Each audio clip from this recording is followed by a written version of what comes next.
Windy today. All right. Shalom, shalom. All right. First one. Don't turn to face the east.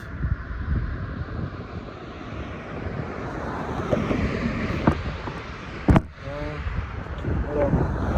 Take the east back this way.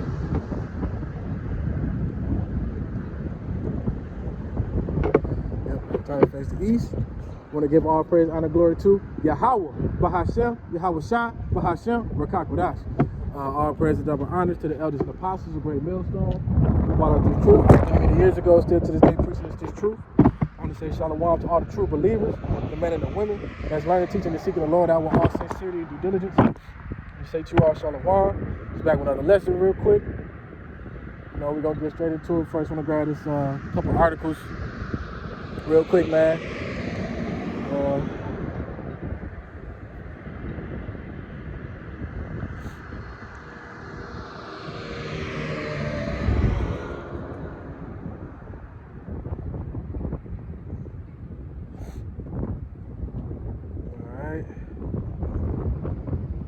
One of them, it says, bodies of animals seen everywhere as toxic algae bloom taking toll on Southern California marine life. And you know, that's Esau, man. You know, everything this man touches is death. You know what I'm saying? What's that scripture? He is as death, and that's Esau. You know, he destroys the food, he destroys the water. Not only is humans affected, but also, as you can see, wildlife is affected. You know what I'm saying? So anything Esau touches, man, pretty much leads to death. From the food, the water, the whatever, man, the air that we breathe, it leads to death, man. The pills that people take, the so-called medicine that's supposed to help, you know what I'm saying, people get better, you know, all it does is just, you know, make it worse. It's just a cover-up. Second one, it says, layoffs strike freight-related companies across Southeast with more than 1,800 job cuts, man. And with these tariffs, man, you know, with China, tariffs with China and all these other countries, man, China fighting back. China say, hell no. You know, you want to put tariffs on us, we're going to put tariffs on you, because if you pay attention, you know, a lot of our goods come from overseas. You know, the TVs, the PlayStation, the cell phones, Xboxes, anything pretty much technology-wise, electronic-wise, man, they, you know, that shit comes from China. And then you got the job cuts. It's a scripture. I can't remember what scripture it is. Let me see. See if I can find it.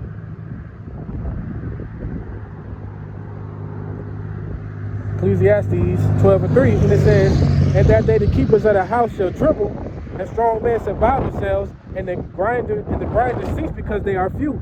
And those that look out the window should be darkened. So the grinding is low, man. The grinding is ceasing. These trade wars and all this other stuff coming out, you know, a lot of people's jobs gonna get cut. You know, we're gonna lose a lot of products. A lot of products is gonna leave the shelves, and a lot of jobs gonna get cut, man. So the grinding of the cease is gonna be low for a while until this shit get out. It ain't gonna get no better. So it's probably gonna continue to get worse and worse and worse. And that's what we're praying for. Right here it says your social security card will soon be available digitally, and that's them again. You know, they're slowly graduating to the MOTB, the RFID chip, which is the mark of the beast. They're doing everything. They're making everything digital, slowly but surely. You know, to get everybody basically to get the world prepared for what's to come next, because the American dollar is going to continue to crash. It's cool as hell out here today, boy.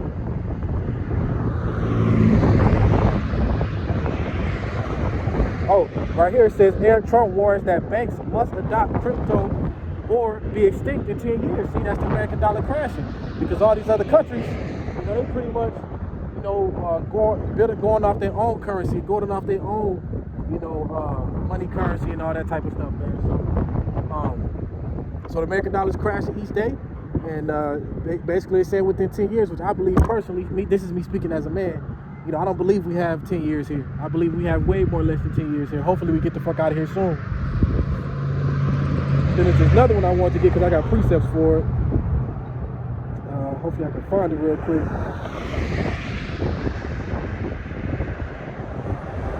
I think it's, UPS. Even UPS had like 20,000 job cuts, man. They closed. Let me see. Let me make sure I want to butcher it. UPS is said to cut 20,000 jobs and close 70 plus facilities, man. And UPS is a Fortune 500 company, just like FedEx. You know, so for them to have job cuts, that's major, man. You know, that's how you know everybody. You know, everybody not paying attention, but you know, all that online shopping with Amazon, all that shit finna stop too. Trust me, if UPS getting hit, best believe that Amazon gonna get hit and FedEx gonna get hit. All that shit gonna stop, man. And ain't just gonna be UPS. I got one more. I got a precept for it. Let me see real quick. Just bring that couple articles, then we'll get into the lesson. Try to do it. I'm gonna say do it quick, it's whatever the Lord tells, but it's just cool. Let's see.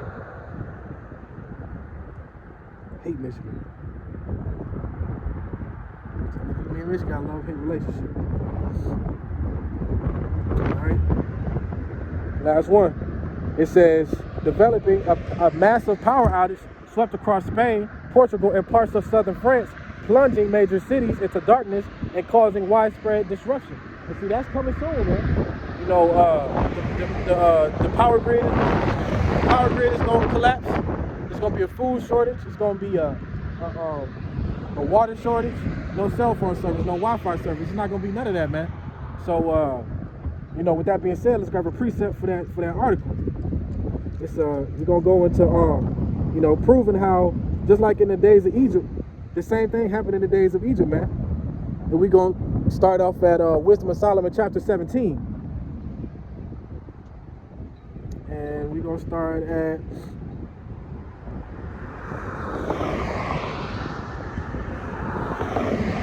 verse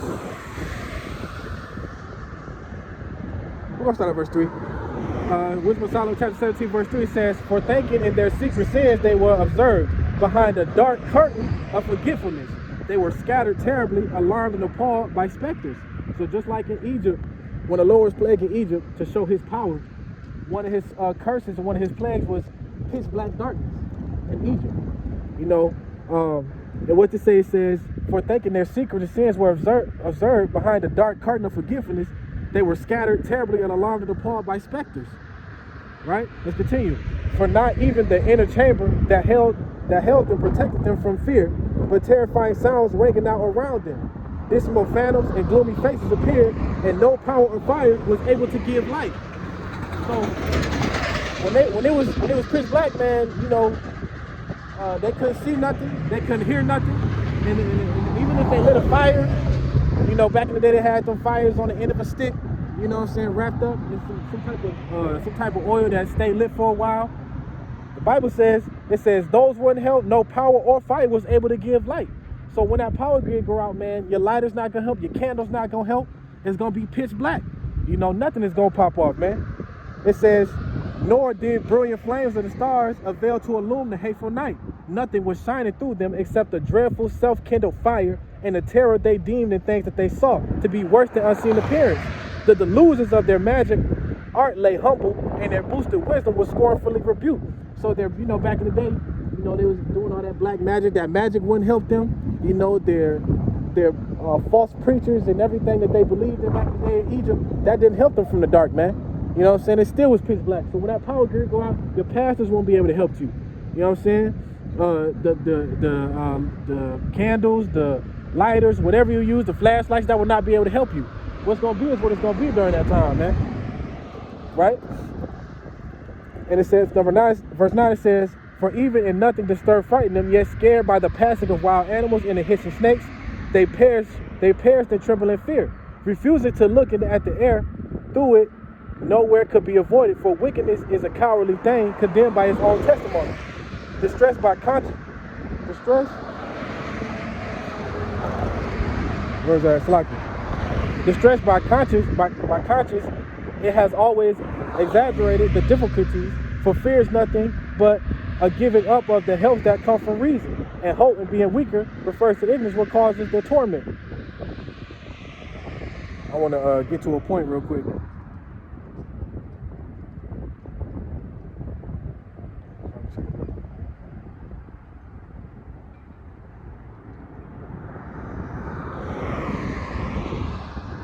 We're gonna start at 18. It says, verse 18, it says, whether there came a whistling wind or a melodious sound of birds and wide-spreading branches, of the rhythm of the violently rushing water, or the harsh crash of rocks hurled down, the unseen running and leaping animals, or the sound of the most savage roaring beast, or an echo thrown back from a hollow of the mountains, it paralyzed them with fear. For the whole world was illuminated with brilliant light, and went about it work unhindered, while over those people alone heavy night was spread, an image of darkness that was destined to receive them, but still heavier than darkness they to themselves. It's like it. But it was one that I wanted to grab.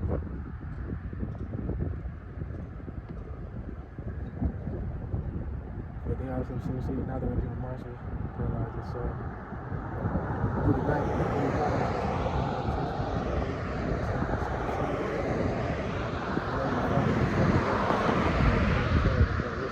But basically, I can't find it right now, but I had it earlier. I don't want to prolong this. But basically what it was, like, when it's dark, you hear things more differently because you can't see them. It's easier to detect what everything is when you got light. When it's pitch black and nothing won't help you during that time, when you hear certain things, man, you try to detect what it is, you can't see it. It sounds a lot more scary than what it is. You understand what I'm saying? Same thing. When you look at something in the dark, like say if I'm in my room and it's pitch black and I wake up one night, I got a towel hanging up on the wall. From a distance, and it's dark, that shit like it's a big ass monster or some type of animal hanging on my wall, but our reality is my towel. You know what I'm saying? But that's how it was back then, man, in Egypt. And that's how it's gonna be when everything is shut out down here. Things is gonna appear more scarier than what it actually is, man. Right? But anyway, we got those articles out the way. Let's jump to the lesson real quick. We're gonna jump right into it. Ain't gonna waste no time. I don't really have a name for this lesson. You know, I just put it together. You know, grabbed a few precepts and just put it together real quick. Not real quick, but you know.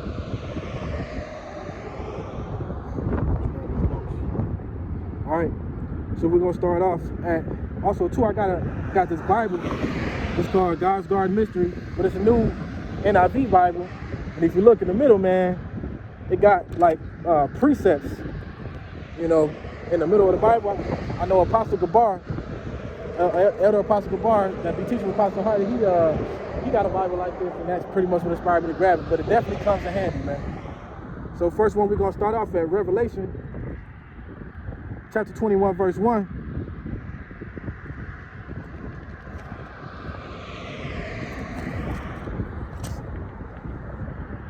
I'll just read it off my notes, but easier. This is much later today.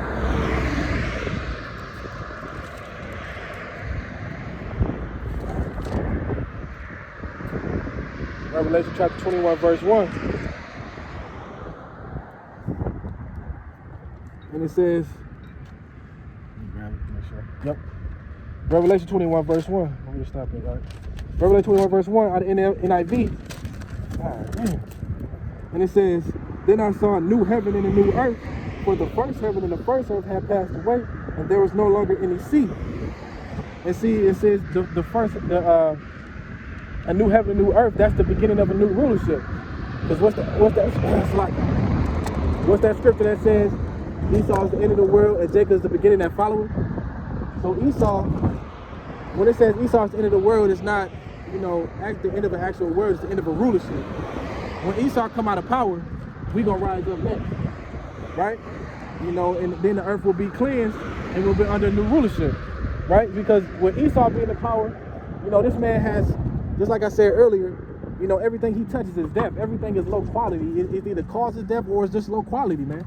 You know, it's like project houses. Project houses being built, but it's not like the quality of those townhomes that's built down the street in the better part of the neighborhood, right? And that's kind of like what it is, man. Low quality. Esau in this place is more low quality than anything that the Lord has brought to us. You know, the low quality of women, low quality of food, low quality of water. You know, low quality of medicine, low quality of natural resources. You know, the things that the Lord gives us, man, it promotes life and it helps us. But the thing that Esau, you know, gives us, everything he touches, everything he gives us, everything he possesses, it leads to death, man, from the TV shows to whatever. Even put new shoes out every damn month. You know, you got people killing for J's, man. That's Esau leading to death. The food, it's a new burger coming out every month. Fast food equals fast death, man. That's Esau. right? So a new rulership, a new heaven, a new earth, that's that new rulership that we waiting on, man. You know? So the Lord is people the new rulership. Right? Now we're going to go to Daniel chapter 7, verse 1 through 3. And the point is, too, we're going to get to another point that says, and there was no more sea. And we're going to see what came out of that sea. Right? Daniel chapter 7, verse 1 through 3, and it says, in the first year of Beelzebub, king of Babylon, Daniel had a dream and visions of his head upon his bed. Then he wrote the dream. And he told to some of the matters. Daniel spake and said, I saw my vision by night, and behold, 4 winds of heaven strove upon the great sea. And the 4 great beasts came from the sea, diverse from one another. So those 4 beasts equals the heathen rulership, the EU nations, you know, Esau and them, everything, you know, Russia. You know, that's what the 4 beasts represent. The 4 beasts represents the heathen rulership, right? Heathen empire, the heathen rulership. Let's go back to Revelation 17 to 15. Let's grab it out here real quick. Revelation 17 to 15.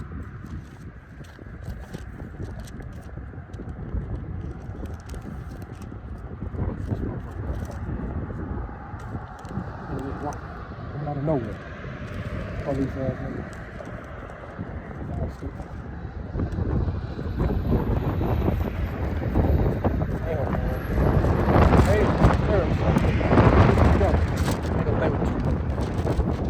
Alright, we're gonna grab it out my notes on my phone. Revelation, now we are Revelation 21 and 2. And I, John, saw the holy city, New Jerusalem, coming down from Yahweh out of heaven, prepared as a bride adorned to her husband. See? Oh no, I skipped one. After Daniel 7, 1 through 3, we go to Revelation 17, 15, and it says, because the 4 beasts was Esau in the heathen empire and the rulership. So that's what the 4 beasts was. Now we got Revelation 17 and 5. And he saith unto me, the waters which thou sawest, where the whore sitteth, are peoples and multitudes and nations and tongues. And see that represents no more heathen rulership. And all that empire, and all the heathen nations, the heathen empire, the heathen rulership, those are the ones that came out of that sea.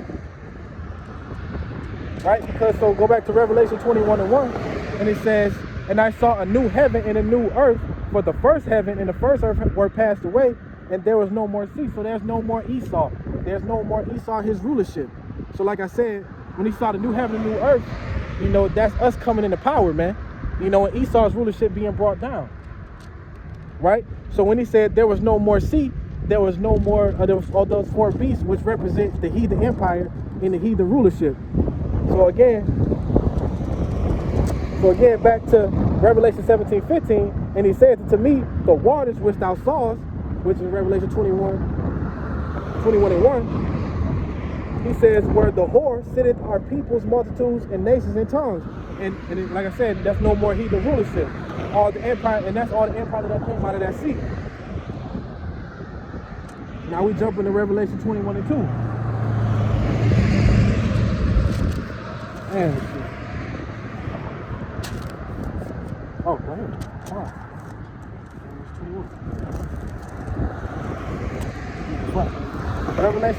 Revelation 21 and 2. And it says, and I saw a holy city, the new Jerusalem, coming down out of heaven from Yahweh, prepared as a bride, beautifully dressed for her husband. Right? And so what's that new Jerusalem coming down?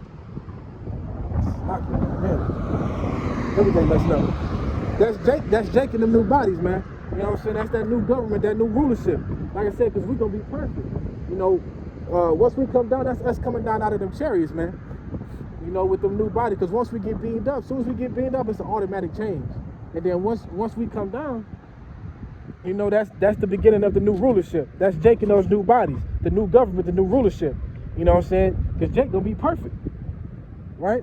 We're not gonna think the way we think right now. We're not gonna be the way we be right now. We're not gonna live in doubt. We're not gonna have doubt. We're not gonna live fear. We're not gonna have these demons on us called anxiety. We're not gonna have these sicknesses or all our two-thirds of our people, you know, being dumbed down. You know what I'm saying? We're not gonna have those things, man. Right? Let's continue. Revelation 18 and 4. And I heard another voice from heaven saying, come out of her, my people, that ye be not partakers of her sins, that you receive not her plagues. Man, and see, that's us being delivered up. When we come down, that's that everlasting salvation. Right? That's what the Lord said. And that could go both ways. That could be physically and spiritually, man.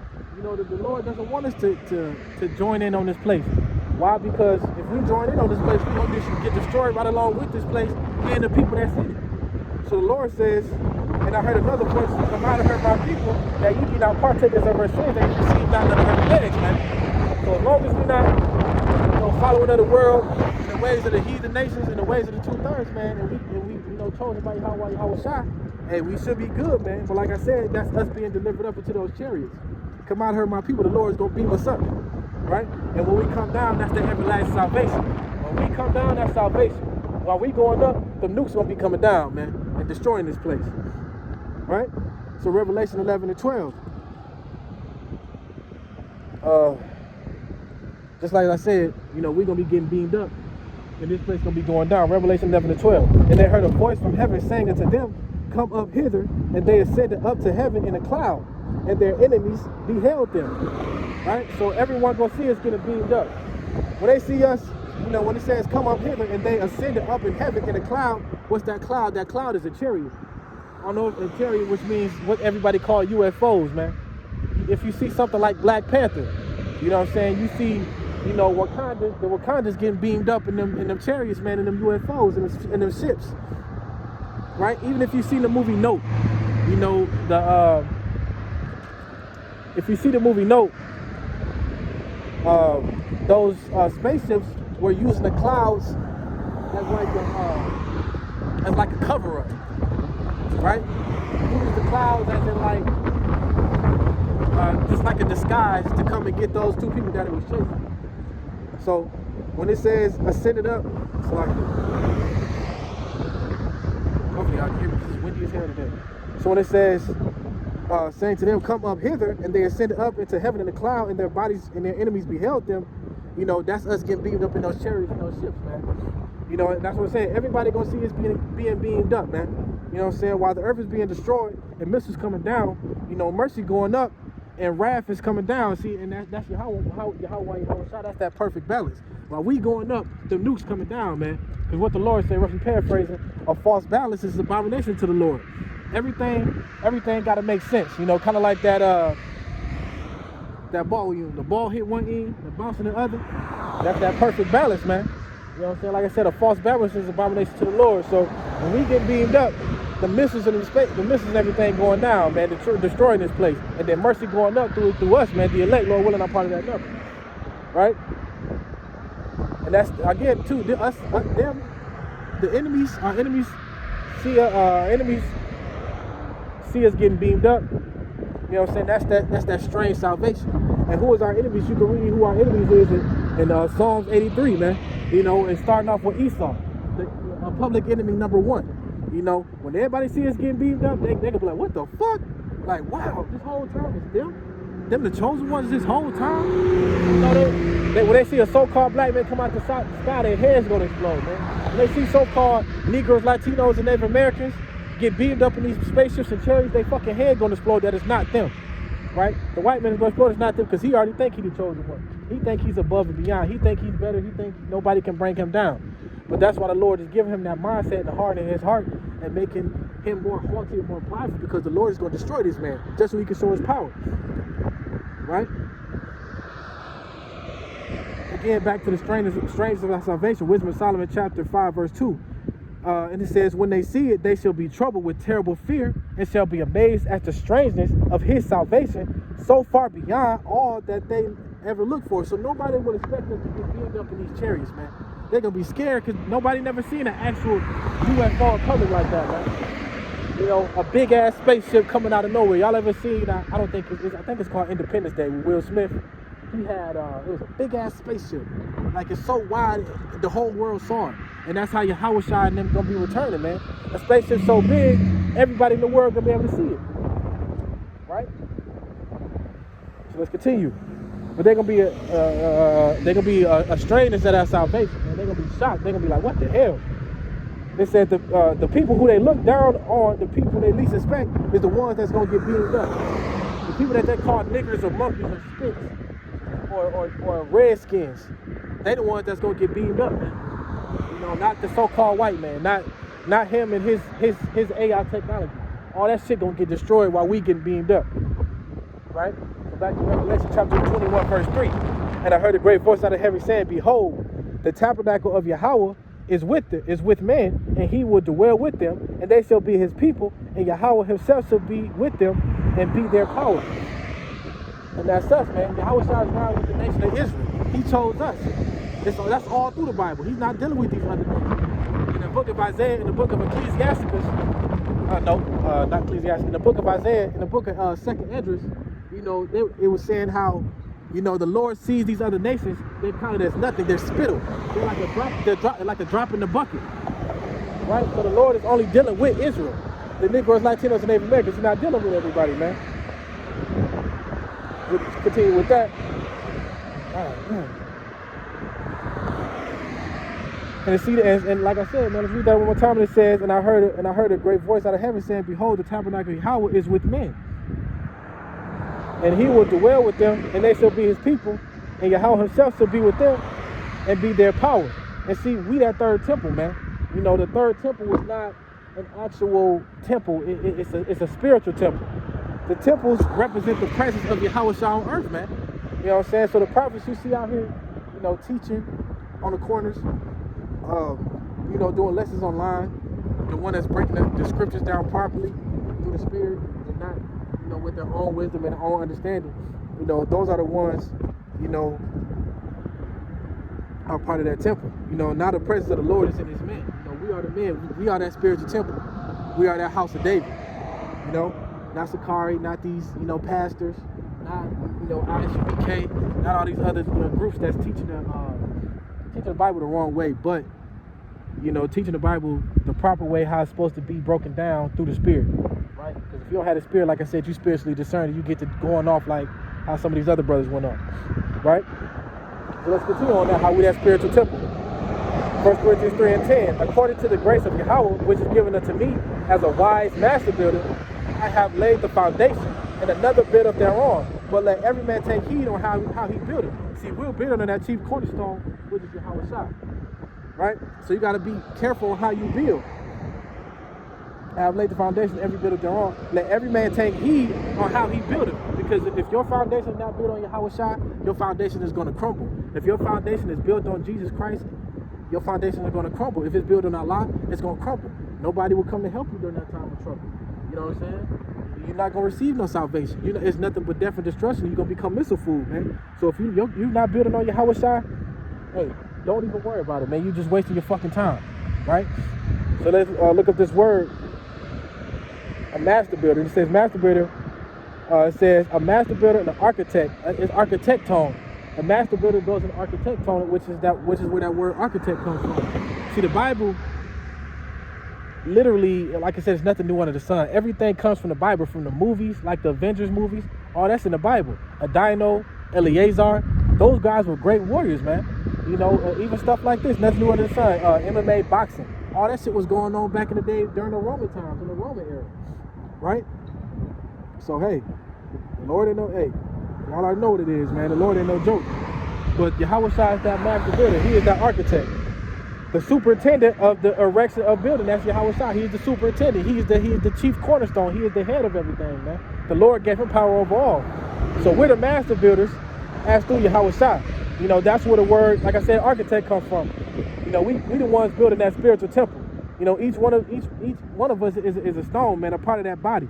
We all play our role. We all got our lot. And as long as we play our lot and play our role the correct way, you know, we are gonna be a part of that house of David. Right, 1 Corinthians 3 and 11. For other foundation can no man lay that is laid, which is in Yahweh Shai HaMashiach. See, you can't build on just anything, man. Right? Anything outside of Yahweh Shai, you know, it's not gonna be a part of the house of David. You know, preaching that the MOT is being sin, or sleeping with a white woman, or you know, you outside the temple, man, because you going on, right? You building on that hay, you building on that stubble, you building on that different foundation other than Yahweh Shai, and it's gonna fail. Revelation 21 and 4. And Yahweh shall wipe away tears shall wipe away all tears from their eyes, and there shall be no more death, neither sorrow, neither crying, neither shall be any more pain, for the former things are passed away. See, tears is a condition, right? Yeah, we cry, you know, but all we're really trying to do is escape reality, man, right? You know, you got people who, instead of returning to Yahushua and trying to seek him, you know, they turn to drugs, they turn to alcohol, they potheads, they clubbing every night. You know, what they really trying to do is just bury their depression. They're trying to bury the place that they hate the most. Trust me, the 2/3 hate this place just as much as we do. You know what I'm saying? To a certain degree. But they think they can last a little bit longer than we can, because it's a bitter hate, it's a love-hate relationship with this place in the 2/3, man. It's bittersweet for them, because they can't succeed and profit nothing here. But yet they love this place so much because all they can do is turn up. All it is full of wickedness. And that's all they like doing. Right? So let's continue. Back to what I was saying. You know? So, like I said, tears is a condition, man. You know, when we build on that chief cornerstone of Yahushua, we turn to Yahushua, the Lord is wiping all those tears away. You know, instead of leaning on weed or drugs or alcoholism, the shit that Esau put in our life, that makes that's all this addictive things. You know, Yahushua comes, you know, he wakes us up, he gives us this truth, and all our tears and everything is wiped away. Yeah, we still go through affliction because we under the curses, but yet we go through it differently than the 2/3. We still get it bad to a certain degree, but we got it way better than the 2/3, man. So like I said, him wiping away our tears, god damn, that's a condition, man. You know, tears is a condition. Proverbs 29:2. When the righteous are authority, the people rejoice, but when the wicked bear rule, the people mourn, man. And that's what we doing. We mourning while we down here. You know what I'm saying? We don't like being down here. Like I said, even the 2/3, they don't even like being here, man. You know what I'm saying? But it's just the curses, the shit that we got to go through. With Esau being in power, there's nothing great that can come out of this place. But when the righteous come in authority, everybody gonna rejoice. The trees gonna rejoice. You know, we gonna rejoice. The animals gonna rejoice. It's gonna be like the Lion King when they was holding Simba up on that rock, and all the animals were celebrating, making all that noise. It's gonna be just like that when the Lord returns, man. They already know what it is. We in the kingdom. Same thing with the trees. The trees gonna grow the way they're supposed to grow, unlimited amounts of height and length. Same thing with the flowers. The flowers gonna give off more of a vibration, a better smell, color. You know what I'm saying? Nowadays, you can't even smell no damn flowers, man. So right now, we mourning, man. You know, we have these tears. We in tears right now. We sad. We in sorrow. You know, that's why we out here praying every day. We out here teaching. We out here doing these lessons every day. Why? Because, you know, shit, we hurt, man. We ready to get the fuck out of here. We ready to move forward, man. We ready for Yahushua to return, right? So, hey, man, that's how you know them people over there in small hats ain't the real Jews, man. But let's continue. I got this earlier. Right here, Isaiah 25:8. Number 33. He said, and he swallowed up death and victory, and the Lord Yahweh will wipe away tears from off all faces, and the rebuke of his people shall be taken away from off all the earth. For the Adonai Yahweh has spoken. So who's that death? That's Esau Edom, man. He is as death. You can read that Habakkuk, like I said earlier, Habakkuk 2:5. So the Lord has swallowed up death. That's him again. Back to Revelation 21:1. That's that new rulership getting destroyed. The new heaven, new earth is coming up, and the new one is being passed away. So with, you know, the Lord swallowing up death in Isaiah 28:5, and in victory, he swallowed up Esau. He destroyed Esau in victory. And the Lord Yahweh will wipe away every tear and from all faces. Who is all faces? That's Israel. The Negroes, Latinos, Native Americans. That's us getting that glory. That's us, you know, just receiving that salvation. Once the Lord swallow up death and victory, the Lord will wipe away tears from our faces, and the rebuke of his people shall be taken away from us all the earth. So once Esau gone, that's when we get to have, you know, our righteousness. We get to live in righteousness, man, and not live in, you know, this wicked ass rulership. Right? Because like I said, who is that death? That death represents Esau Edom. You can read that in Habakkuk 2:5. You know what I'm saying? Again, like I said, that's all Esau promotes. You know, down here, the food is cancerous, there's poison in the water, all that shit leads to death. The things he put on TV. Everything that Esau touches, everything he creates, everything he puts in front of you leads to death, or leads to wickedness, and leads to sin. So the Lord is going to swallow up Esau by laying his ass down, man. You're not playing with this guy. Like I said, he's raising Esau up just to destroy him, right? He laying his ass down where Esau will never be able to rise again because America's gonna be a desert. In 1 hour, the Lord gonna destroy this place. All of America's gonna be a desert, man. All of America, right? And all the conflicts, all his laws, all that bullshit gonna be swallowed up. Everything that Esau has, everything he has down here, everything he promotes, all the wickedness, all the sin, everything he promotes is gonna get fucking swallowed up when the Lord comes back, man. The Lord is breaking his ass down, right? Psalms 18:37. This boy, you know that boy King David. I have pursued mine enemies and overtaken them. Neither did I turn again, and they were consumed. I have wounded them that they were not able to rise. They are fallen under my feet. And see, how is Esau never gonna fall up under the feet? He's gonna fall with the nuclear missiles during World War III. You know, like I said, the curses is the tears the condition, man. As soon as we beamed up, you know, we gonna feel the change. You know, as soon as we get beamed up, that's an automatic, you know, we automatically change, man. We can't get into the chairs in these bodies, man. You know, we got to get those celestial bodies. Lord willing, I'm saying that, like, my feet falling asleep there, man. Right? So, like I said, as soon as we get beamed up, man, that's that ultimate change, right? Only Yahweh can do it, right? And what's that rebuke? That rebuke is that stigma. You know, we the worst people right now, man. So that rebuke is gonna be taken away from us. The 2/3 is giving us a bad look. You know, you even got some white people saying some dumb shit like, which is I don't want to say it's true, but I kind of can understand where they're coming from. There's a difference between being a nigga and being a black man, right? I heard plenty of white people tell me that before, and I'm just like, what the fuck? But I kind of see where it's coming from because I got an open mind. But there's a difference between being a nigga and being black, right? I guess it's how you carry yourself type shit. And our 2/3 carry ourselves like straight niggas. You know, the thing that Esau created. He's the ultimate nigga. Let's be real here, because he created them. But at the end of the day, 2/3 of our people, they get rebuked because, like I said, we the worst people right now. It's nobody worse than, besides Esau and these other nations, than our own people, man. We terrible. Our people is terrible, man. Right? I'm sick of these old ass white people riding past looking at me. Old motherfuckers. Right? And like I said, so nobody really want to be around us because we the worst people right now, man. And that's also too how Esau portrays us. Esau portrays us that we're the worst people on social media, on TV, all that shit, man. With these gang movies and shit, they make it seem like we just so, man, people not knowing when he do that, he making people more curious about it, because these white women love niggas like that. They love these thug niggas that Esau promotes. They put this shit out on TV and these white girls be flocking to it. They can't wait to come across the other side.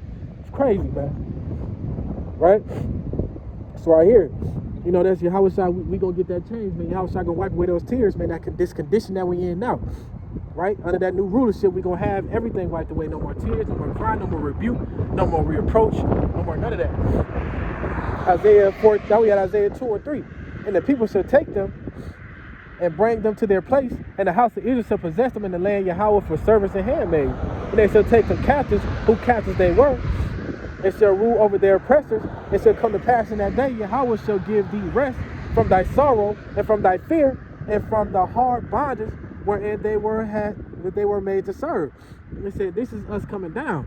We're gonna have them slaves, man. All these other nations are gonna be under our feet. You know, we're gonna have them slaves. Like I said, we're gonna be free from our condition. You know, and think about it. This is how I know we're gonna have slaves. Because how the fuck a king can build his own kingdom? You know what I'm saying? Just like they're gonna be building our kingdom, just like how we build their kingdom. Like I said, Yahweh Shai. What's up, Shalom? It's all about that perfect balance, right? We got brought over here, got our ass whooped, got put in a hard bondage. We built America, and so they're gonna get put on hard bondage. They're gonna get put on our feet, and they're gonna build our kingdom, man. So it's only fair that the Lord put all these other nations and the so-called white man under our feet.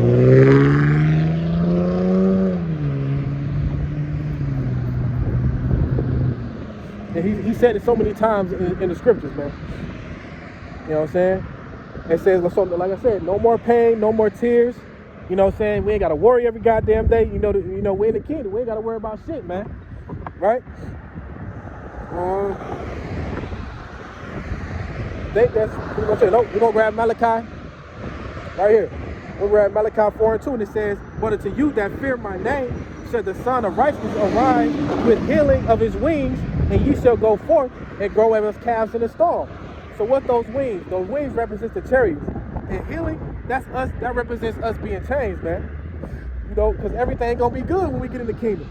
All the women, all the power, you know, never getting sick, all the resources, we really gonna see how it is to be in order. We really gonna see how it is to have a righteous rulership. Going back to Isaiah 29:2.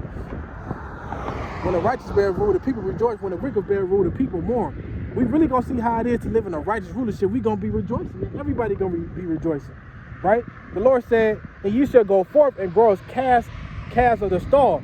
You know how when a calf is born out in nature, you know, you got when wildebeest, zebras, whatever, horses, anything, all the little newborn babies is born.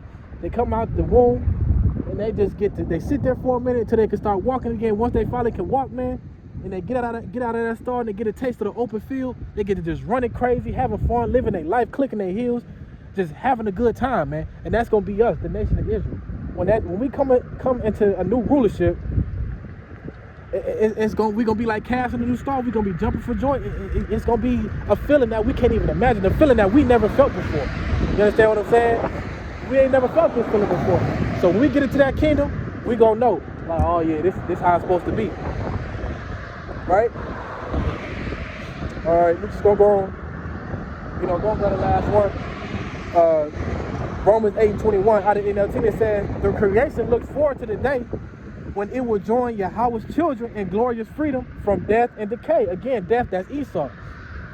See, we're going to be free from everything. Free from death, free from these conditions, free from this mourning, free from all the things that make us worry.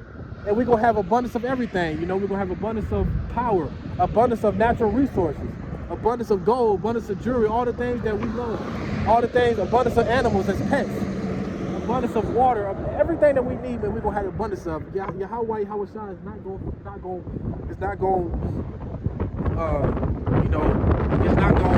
it's everything's gonna be unlimited. He's not gonna lie about what he's saying like Esau do. Esau tell you, hey, I got your back. Come over here, we'll take care of this for you. But then when you get there, not only does he not do the shit that he say, but it's a fucking how can I say it? It's a damn scam behind it, man. Or he does what he say, but it's a scam. It's a word I'm trying to say. It's a what is it? It's not a scam, but it's something deceitful behind it. You know, he got something deceitful going on. I can't think of the name right now off the top of my head. It ain't come to me, so I'm gonna just say scam. It's a scam behind it, man. You know, Esau's the ultimate scammer. But that's pretty much it, man. That's pretty much what the lesson is about. Us coming into power. When we finally get into that power, to that new rulership, it's done, man. You know, we're not gonna have to worry about shit, no more tears, no more conditions, none of that. So that was pretty much it. I truly hope this lesson was edifying. We'll turn the face to east again. Let's give our praise, honor, glory to Yahweh, Bahashem, Yahushua, Bahashem, Hakodash. You know, again, I truly hope this lesson was edifying. Again, I want to say, Shalom.